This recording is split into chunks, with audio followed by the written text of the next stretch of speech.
Disclaimer: the video you are about to watch contains my personal opinions. You may not agree with me, and that's okay. After all, it's just my opinion, which is worth less than dirt anyways. Hey guys, what's going on? I hope y'all are having a fantastic day. Before the video begins, remember to like, comment, and subscribe, and as always, enjoy the video.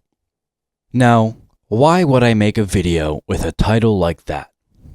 The game industry is sad. Because it is. Notice how I didn't say that the game industry is failing or crumbling, because it isn't. Video games have been doing better than ever. The game industry as a whole made about $190 billion last year. That's billion, with a B. Just half of that were console and PC games, the other half being mobile games. In 2024, movies only made about $32.3 billion. In 2025, Netflix is set to only make half of what the games industry is making, not including mobile games. So the question you're asking is, what's my problem with the game industry? After all, if it weren't for the game industry, I wouldn't even have this channel. You want to know what my problem with the game industry is? I'll ask you. Have you ever heard of a game called Marvel Rivals? I'm sure you have. Marvel Rivals was only released a few months ago. You want to know how much it made in that short period of time? 400 million yuan, or $54.5 million on Steam, and 220 million yuan, or $30 million on console.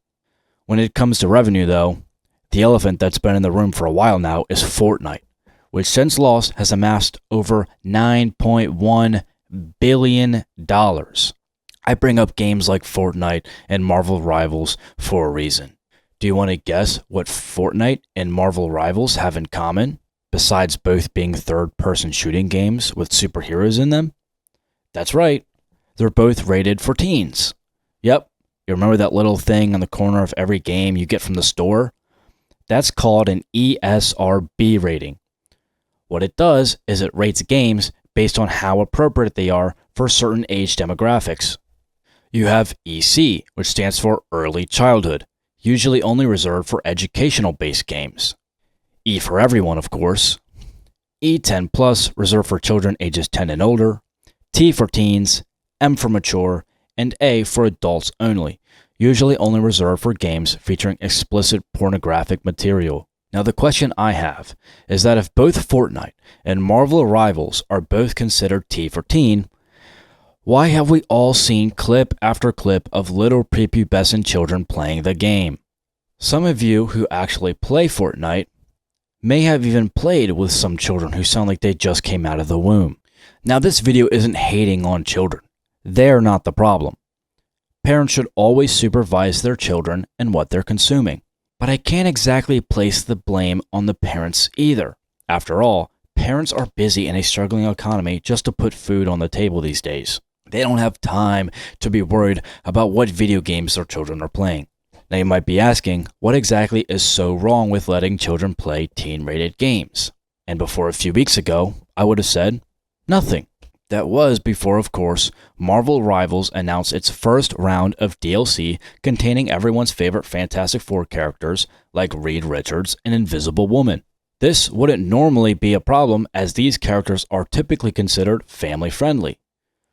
But of course, the story doesn't stop there. Along with the characters, it would be announced that a series of skins for the new characters would also be released on the day of launch. Reed Richards gets his Maker skin, and Invisible Woman gets her Malice skin. Now I ask you, do you think this kind of cosmetic is appropriate for a child under the age of 13? How about a 14-year-old? A 15-year-old? But the game is rated T for teen, you say. I'll ask you, did that ever stop you from playing GTA or Call of Duty when you're in 8th grade? I don't think so. I do, however, remember being at the age of having to convince my parents to go with me to GameStop to buy the game for me. Since to buy an M-rated game as a child, you must be accompanied by an adult. And I remember being super embarrassed when the worker behind the counter began to list off every vulgar addition to the game that earned the game its M for mature rating. Obviously, at the time, this was super embarrassing. But as I get older, I understand the importance of these laws and just how important it is to monitor what children consume. However, that has become increasingly more difficult since games being sold online continue to breed out brick-and-mortar stores. Going back to Marvel Rivals, it's clear what their intentions were with this new character skin. All over the internet, people are barking at how hot this new skin is. I'm sure not even hours after the launch of the trailer, fan art of the character had already flooded onto X. Social media like TikTok and Instagram is flooded with sexual content targeted at young children. After all, it's not entirely the fault of Marvel Rival developers. Their game is rated T for teens for a reason, although they must know that many of their players lie about their age when creating accounts. In fact, explicit material being advertised to children is not anything new. After all, Malice, the character that the Sue Storm skin is based on, debuted all the way back in 1985. And if you think it's not a big deal, look up the effects of pornography addiction in young males. Studies show that 11% of men are addicted to porn, but that only accounts for those who self-report. Personally, I think the numbers are a lot higher than that.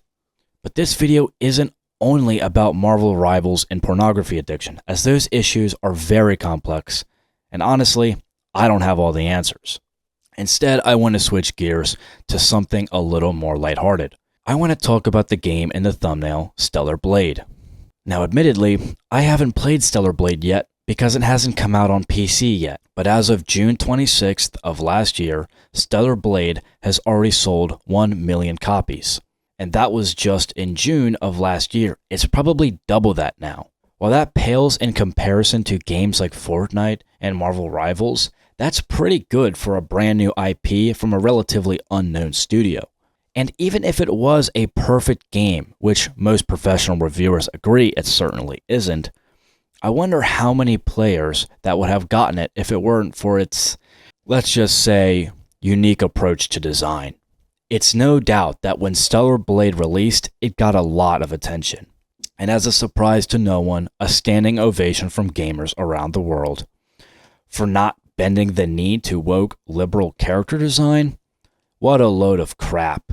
This game can be summarized in 2 words. Gooner bait. Hell, even the characters look like those creepy 3D porn animations. And now Marvel Rivals is doing the same thing with their new skin.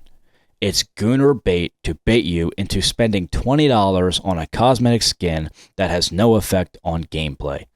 To developers, neuron activation equals payday.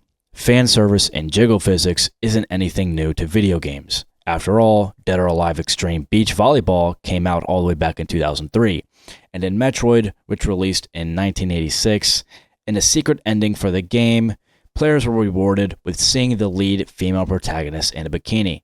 Anyways, as you can see, fan service has always been in games since developers could draw 9-bit titties. The only difference is, it's never been as widespread and accepted as it is now. Back then, people didn't wear their appreciation for virtual titties on their sleeve, and those that did, well, I think we all know who we're talking about. Nowadays, though, it seems like everyone is simping over 2D characters. And don't get me wrong, I get it. I appreciate the fan service just as much as the next guy, but you don't see me openly drooling over a couple of pixels. And honestly, the sheer amount of fan service pumped into these games has gone too far. I'm sorry, I don't want to play a round of ranked with a hard on the whole time. Anyways, that does it for the video. I hope you all enjoyed. I feel like I may be in the minority on this one, but I don't care, because I feel like it has to be said. And after all, these are just my opinions. If you don't like it, that's okay. It's okay to disagree on some things. We can all still get along. As always, remember to like, comment, and subscribe. I'll see you on the next video. Peace.